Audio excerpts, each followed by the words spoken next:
Assalamualaikum warahmatullahi wabarakatuh. Selamat datang di kanal YouTube Pratama Indomitra. Pada video kali ini, perkenalkan saya Tiara Baginda Maharani atau biasa dipanggil Tiara, akan membawakan acara tanya jawab lanjutan dari video webinar sebelumnya pada tanggal 4 November 2020 dengan topik isu PPN dan PPH untuk pengakuan pendapatan sesuai PSAK 72. Mau mengingatkan untuk Sobat Pratama yang belum sempat menonton video tersebut, jangan khawatir karena sudah ada di kanal YouTube Pratama Indomitra. Linknya sudah ada di description box di bawah ini.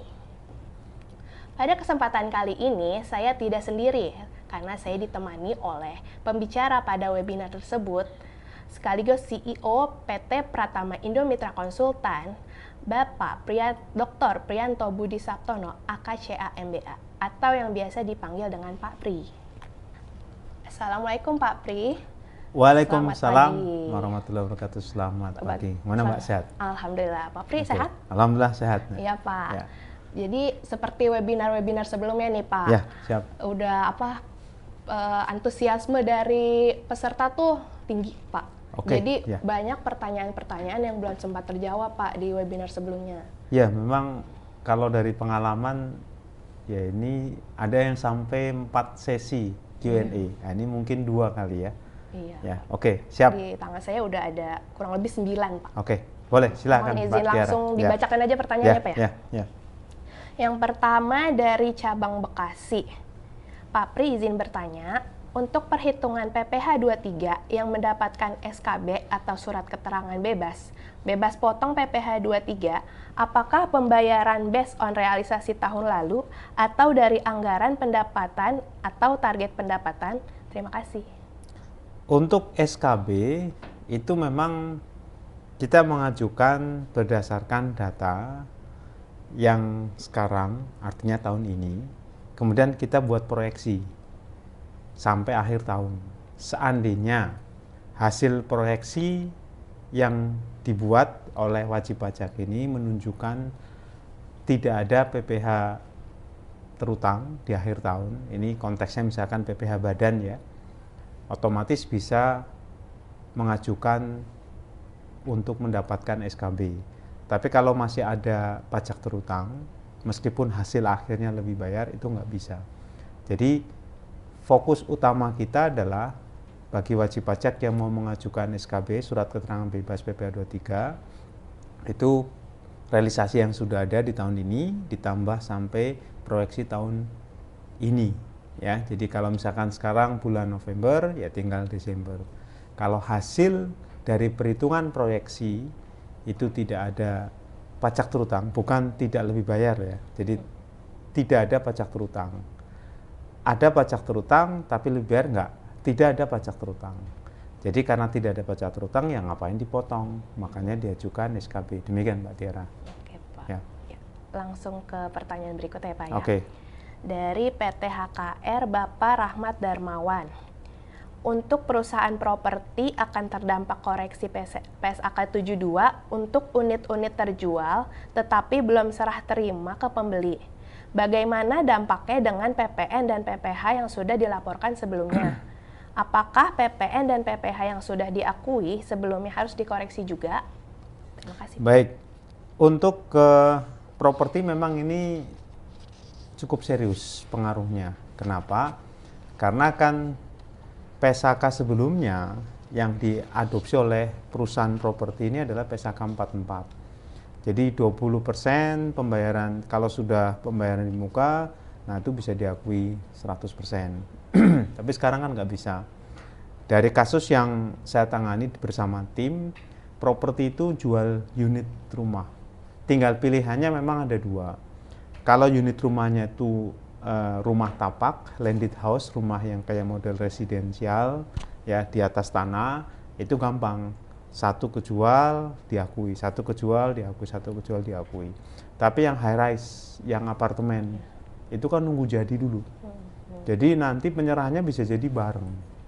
Artinya, nah ini yang masalah berarti pengakuan pendapatannya untuk tahun 2020 ini akan tanda kutip meleset karena yang tadinya bisa diakui kemudian tidak diakui karena belum ada transfer of control ya. Jadi pengakuan pendapatannya terjadi pada saat at a point in time ketika terjadi transfer of control. Itu dari sisi akuntansi. Dari sisi PPH normal, tidak ada perubahan. Kenapa? Ya karena memang PSAK 72 ini tidak mengakibatkan ketentuan pajak penghasilan berubah. Artinya kalau memang selama ini terima uang muka, si perusahaan properti ini ya, terima uang muka ya tetap PPH pasal 4 ayat 2-nya tetap di setor, kemudian dilaporkan. Demikian pula PPN nggak ada masalah, karena PPN juga sama, ngikut PPH, ada terima uang muka, ruang pembayaran itu. Nah, pada saat itu sesuai dengan pasal 13 ayat 1A, karena uang muka sudah diterima sebelum ada penyerahan, faktur pajak harus dibuat. Jadi untuk konteks ini tidak ada perubahan. Tapi masalah yang muncul adalah dari penyajian laporan keuangan secara komersial. Kenapa? Karena ya tadi yang uang muka ini belum bisa diakui sebagai pendapatan. Beda kalau PSAK 44. Kalau sudah 20% bisa diakui seluruhnya, berarti sisanya piutang. Sekarang nggak bisa karena belum ada transfer of control. Jadi itu, dan nggak perlu ada koreksi, nggak perlu ada revisi SPT untuk tahun 2020. Ya karena memang, nah ini adalah tahun pertama penerapan PSAK 72. Ada dua metode yang dipakai untuk penerapan tahun pertama ini. Pertama adalah full retrospektif. Full retrospektif itu apa? Penerapan ini seolah-olah dimundurkan. Yang namanya dimundurkan ini retrospektif. Seolah-olah PSAK 72 sudah diterapkan sejak awal. Tapi ini akan muncul masalah karena harus ada restatement. Bisa jadi kantor pajak akan bertanya, ini kenapa ada dua laporan keuangan? Laporan keuangan sebelum restatement dan setelah restatement ketika ada penerapan PSAK 72. Ini metode pertama. Metode kedua, penerapan berdasarkan modified retrospektif. Jadi cukup tahun ini aja. Tahun ini kalau memang belum selesai, kita evaluasi. Kalau ternyata belum ada penyerahan, berarti pengakuan yang sudah terjadi tahun sebelumnya sesuai PSAK 72 direvisi di tahun ini. Nah gitu. Jadi ini sekilas ini Mbak. Tapi kalau mengacu pada pertanyaan Pak siapa tadi dari HKR, Pak Rahmat ya, PPH PPN yang sudah terjadi dan sudah dibayarkan oleh si perusahaan properti ini nggak ada masalah di tahun 2020 ini. Di tahun 2019 juga nggak masalah ya. Demikian Mbak. Oke Pak, ya jelas sekali. Pertanyaan selanjutnya dari Altus Logistik. Terima kasih atas penjelasannya Pak. Mungkin ini kayak pertanyaan di webinar dilanjutkan. Tetapi maksud pertanyaan saya bukan dari tanggal faktur pajak yang kami terima lebih dari 3 bulan, melainkan faktur pajak yang diterbitkan untuk pekerjaan yang sudah selesai lebih dari 3 bulan. Misal untuk pekerjaan selesai Desember 2019, baru dibuatkan invoice dan faktur pajak di bulan Mei 2020. Apakah faktur pajak tersebut dapat kami akui? Oke. Nah, sekali lagi, faktur pajak itu dibuat pada saat sesuai pasal 13 ayat 1A, pertama pada saat penyerahan. Kemudian yang kedua, itu pada saat uang muka diterima. Yang ketiga pada saat uang diterima karena ada progres, tagihan progres ya, percentage of completion method. Dan yang keempat, ini kita tidak masuk topiknya, kalau ada tagihan ke WAPU. Jadi kalau tadi dari Altus Logistik ya, nah selesai Desember, ini Mei, nah ini saya harus melihat dulu, kita harus melihat lagi, ini kaitan dengan penyerahan atau kaitan dengan progres. Nah itu kan, kalau penyerahannya misalnya selesai Desember, tapi kemudian berita acaranya Mei karena nanti ada silang pendapat terkait dengan berita acara belum selesai, kemudian baru selesai Mei. Nah berarti penyerahannya berita acara serah terimanya Mei. Nah otomatis terjadi Mei, dengan demikian faktur pajak di Mei. Jadi harus dilihat dulu harus dilihat tadi istilahnya adalah time of supply, waktu penyerahannya kapan. Jadi bukan masalah selesai Desember, tapi kalau selesai Desember baru diselesaikan Mei, ya tetap faktur pajak Mei. Apalagi misalkan ada dua kemungkinan. Selesai kalau misalkan progres Desember ditagihkan, ya ini proyeknya masih jalan, baru dibayar Mei. Nah, faktur pajaknya Mei. Nah, kalau memang sudah selesainya sudah diserahkan belum? Ini time of supply-nya.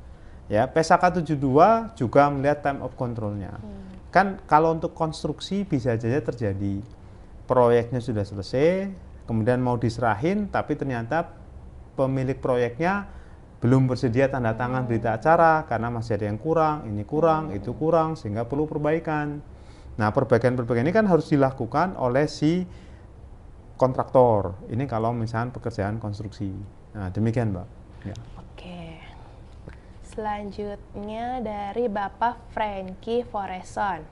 Mohon tanya Pak Pri, jika klien kontraktor terlambat memperoleh SIUJK sehingga tagihan sebelum SIUJK diperoleh menggunakan tarif PPh pasal 17 dan setelah memperoleh SIUJK menggunakan tarif pajak final konstruksi, apakah atas sisa tagihan yang diterbitkan setelah SIUJK didapat menggunakan tarif pajak final konstruksi atau tetap mengikuti pasal PPh pasal 17 dalam pelaporan SPT, mengingat tagihan ini merupakan tagihan dari pekerjaan sebelum SIUJK diperoleh?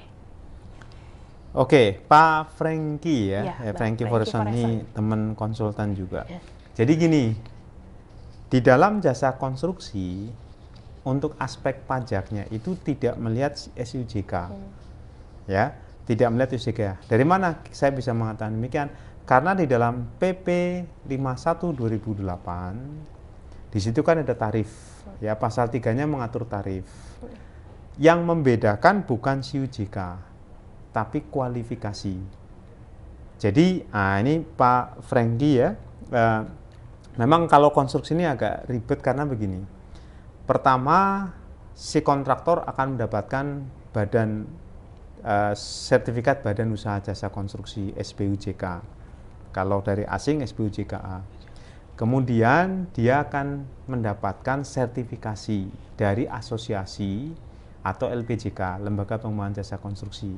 Sertifikasi ini ada dua. Sertifikasi klasifikasi dan sertifikasi kualifikasi. Sertifikasi klasifikasi itu bisa klasifikasi misalkan pekerjaan sipil, arsitektural, mekanikal, tata lingkungan, elektrikal. Itu klasifikasi. Nah, pajak tidak pakai ini. Yang kedua, sertifikasi dari asosiasi ini adalah sertifikasi kualifikasi. Jadi sertifikat kualifikasi ini nanti berkaitan dengan pengusaha besar, menengah, kecil. Nah, ini nanti terbagi menjadi 7 grade. Nah, ini yang dipakai oleh kantor pajak, pengusaha kecil, menengah, besar. Nah, artinya di dalam PP 51 2008, jungto PP 40 2009 ini yang dilihat kualifikasinya. Nah, terus terang saya berpendapat tidak peduli SIUJK-nya selesai atau belum, yang penting ada kualifikasi. Karena apa? Bisa juga dia kontraktor nggak punya SIUJK, tapi bisa jadi dia nggak punya kualifikasi, ya. Nah, otomatis ya di situ berlaku ketentuan tanpa kualifikasi. Tapi kalau sudah ada kualifikasi, ya sertifikat kualifikasi, nah ini baru tarifnya berbeda. Jadi saya sih membaca di pasal 4 ayat 2 kan turunannya PP 51 2008. Semua jasa konstruksi, mau orang pribadi mau badan, mau ada kualifikasi, tanpa kualifikasi itu final. Jadi saya membaca itu semuanya final, bukan PPh pasal 17. Memang kalau bicara jasa konstruksi ini undang-undangnya sendiri dispute itu. Saya melihat ada dua peraturan yang berbeda. Pertama pasal 4 ayat 2. Pasal 4 ayat 2 turunannya itu kan PP 51 2008 jungto PP 40 2009. Di dalam aturan ini semua jasa konstruksi baik ada kualifikasi atau tanpa kualifikasi itu final. Kemudian nanti di pasal 23 ada jasa konstruksi. Cuman beda kata, kalau yang pasal 4 ayat 2 usaha jasa konstruksi, sementara di pasal 23 jasa konstruksi aja. Jadi pakai jasa konstruksi. Nah, saya membacanya pasal 4 ayat 2 mau pakai kualifikasi atau tanpa kualifikasi, kalau dia memang punya usahanya itu ya final. Nah, kemudian di dalam PP 94 2010. Ini peraturan pelaksana dari Undang-Undang PPH. Pasal 19 PP 94 2010 mengatur kalau ada aturan ini final, ini tidak final, yang final pakai PP, pakai PP. Jadi Pak Franky ini bisa melihat di PP 94 2010 ya, di pasal 19-nya. Nah, itu di situ. Pokoknya kalau ada pengaturan pakai PP yang intinya pajaknya bersifat final, pakai itu. Contoh, bunga pasal 23 15%. Iya. Tapi ada PP tersendiri, iya, khusus untuk bunga deposito tabungan. Iya. Berarti untuk deposito tabungan pakai yang final. Nah, gitu. Dividen ada PP tersendiri. Iya. Ada yang kena 23 normalnya, tapi ada yang kena final 10% dengan PP tersendiri. Jadi untuk menjawab Pak Frank ini, memang saya perlu menjelaskannya. Artinya saya melihatnya kalau memang dia punya usaha, ya jasa konstruksi, terserah ada kualifikasi atau tanpa kualifikasi. Kalau tanpa kualifikasi berarti dia nggak punya SIUJK. Karena tadi setelah sertifikat badan usaha dapat 2 sertifikat klasifikasi dan kualifikasi. Kalau 3 sertifikat ini selesai, baru nanti ngurus ke pemerintah daerah, dapat SIUJK, surat izin usaha jasa konstruksi. Jadi mungkin terjadi urusan SIUJK-nya belum kelar, tapi dia sudah punya kualifikasi. Tapi sebagian belum punya kualifikasi. Nah, itu semuanya final kalau pakai PP 51 2008. Demikian, Mbak. Ya, Pak.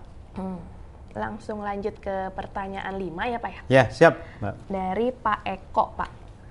Secara aspek PPH atas jasa dengan nilai estimasi akibat perlakuan PSAK 72, apakah akan jadi exposure dalam pemotongan PPH? Apakah kita sebagai wajib pajak harus melakukan rekonsiliasi fiskal? Oke. Ya, Pak Eko, ada potensi kita harus melakukan rekonsiliasi fiskal. Kenapa?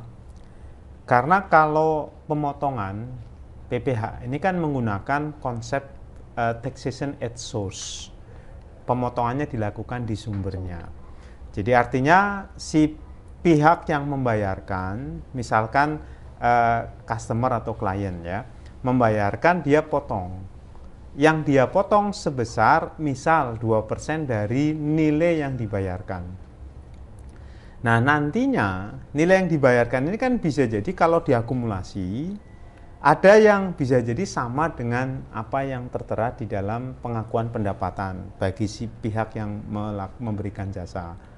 Tapi bisa juga berbeda, karena contoh yang misalkan saya berikan ya, kalau sekarang misalkan pembayarannya tunai 200, tapi kalau pembayarannya tempo 2 tahun ternyata 242.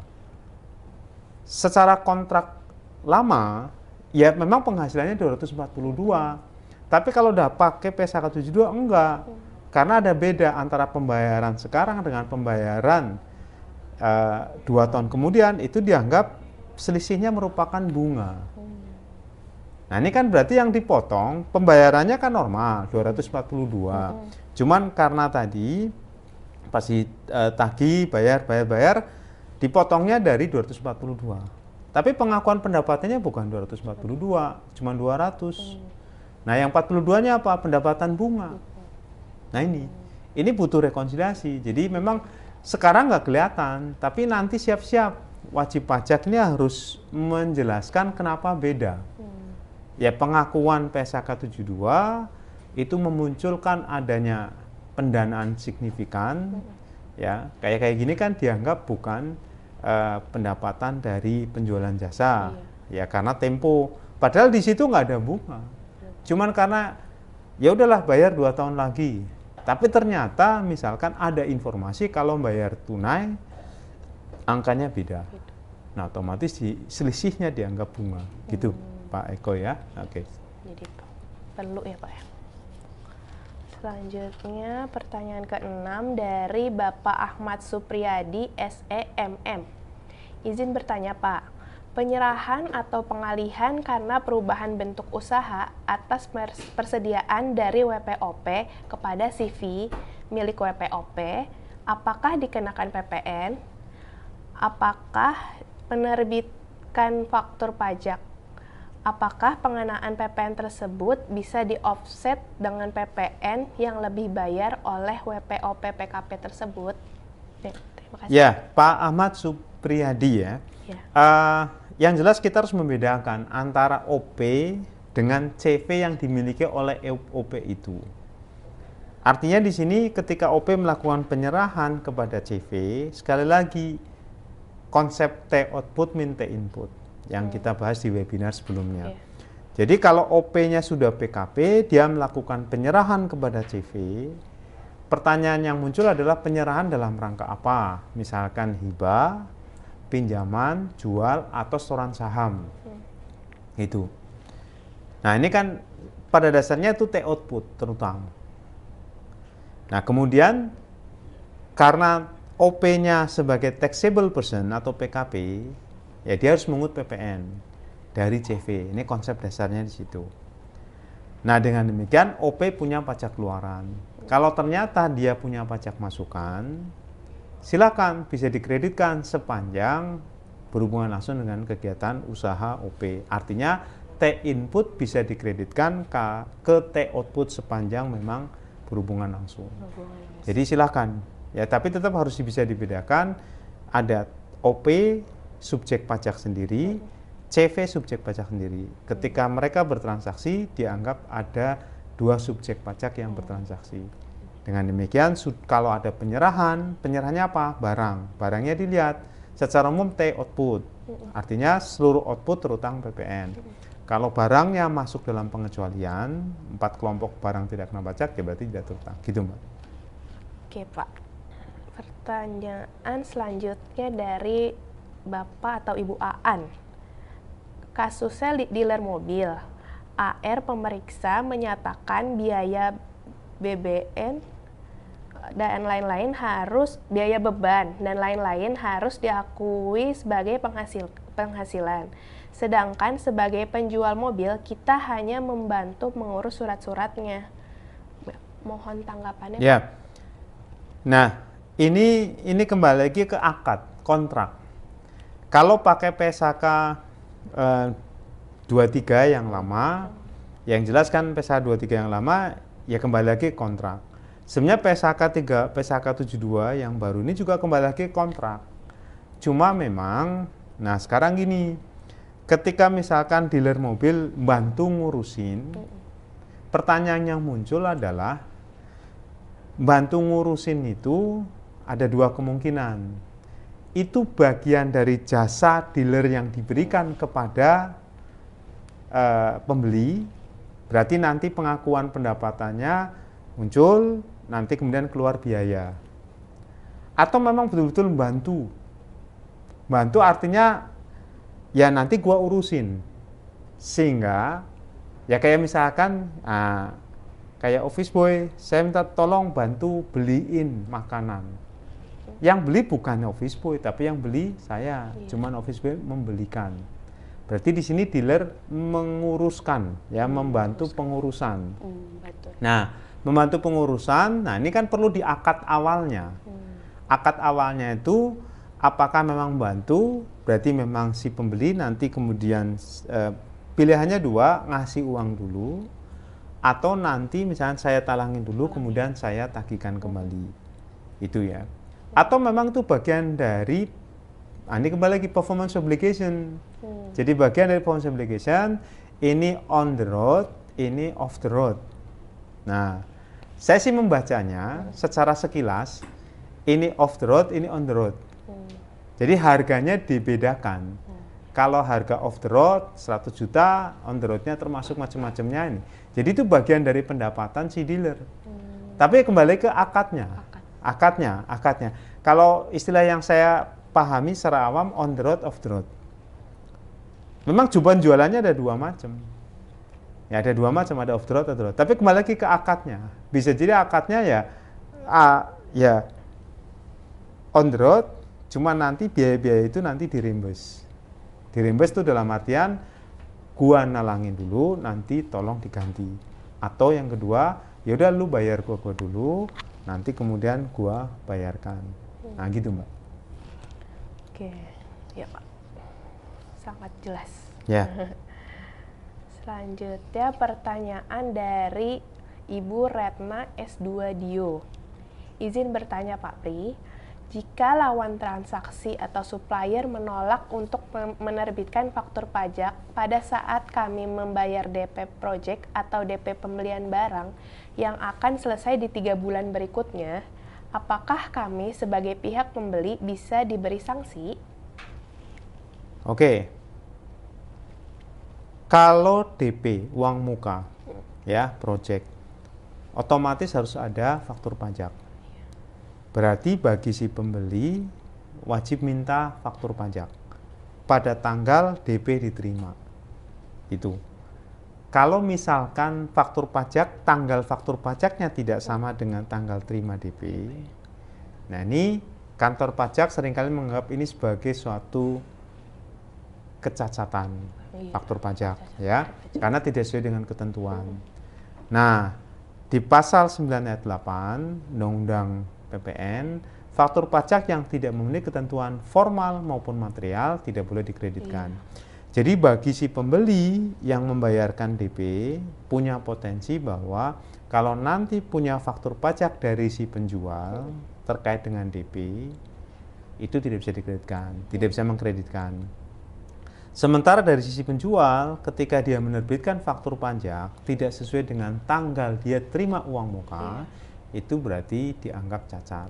Faktur pajaknya berpotensi akan memunculkan sanksi 2% kali DPP sesuai pasal 14 ayat 4 Undang-Undang KUP. Demikian, Pak. Iya. Jadi tanggalnya harus sama ya, Pak ya, Ya, biar menghindari cacat ya. faktur. Pertanyaan terakhir, Pak deh, dari Bapak John Suwahjo. Kami perusahaan distributor, jual mesin dengan term of payment DP 30%, 60%, setelah commissioning 10, retaining setelah 3 bulan. Kapan dianggap transfer of control?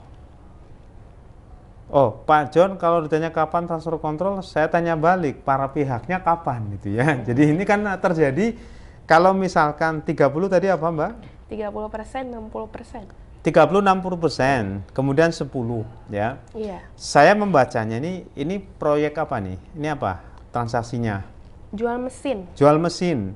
Nah, jual mesin ini kalau bicara masalah transfer of control, jadi memang di PSAK 72 ini kembali lagi mesin ini sudah bisa dipakai oleh si pembeli belum?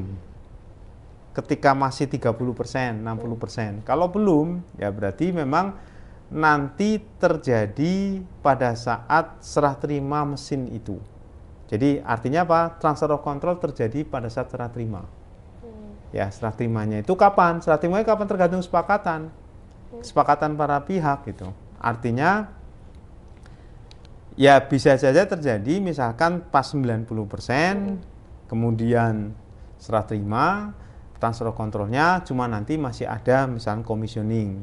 Ya, masih ada commissioning untuk ini ya, monggo. Nah, tapi Pak John ya, jadi kalau saya melihat transfer of control terjadi kapan? Terjadi kesepakatan antara si penjual dan pembeli mesin tersebut. Demikian, Mbak. Ya, baik Pak Pri, terima kasih atas jawaban-jawabannya. Tadi pertanyaan-pertanyaan yang di tangan saya udah dibacakan semua ya Pak. Oke, siap. Semoga bermanfaat untuk Sobat Pratama dan tentunya penanya-penanya di webinar ini ya Pak. Terima kasih Oke, Pak Pri. kembali Mbak Tiara. Ya. Demikian Sobat Pratama acara tanya jawab dengan Pak Pri sebagai lanjutan webinar dengan topik isu PPh dan PPN untuk pengakuan pendapatan sesuai PSAK 72. Saya Tiara mau mengingatkan kembali untuk mendukung kanal YouTube Pratama Indomitra. Jangan lupa untuk subscribe, share, like, dan komen di kanal YouTube Pratama Indomitra.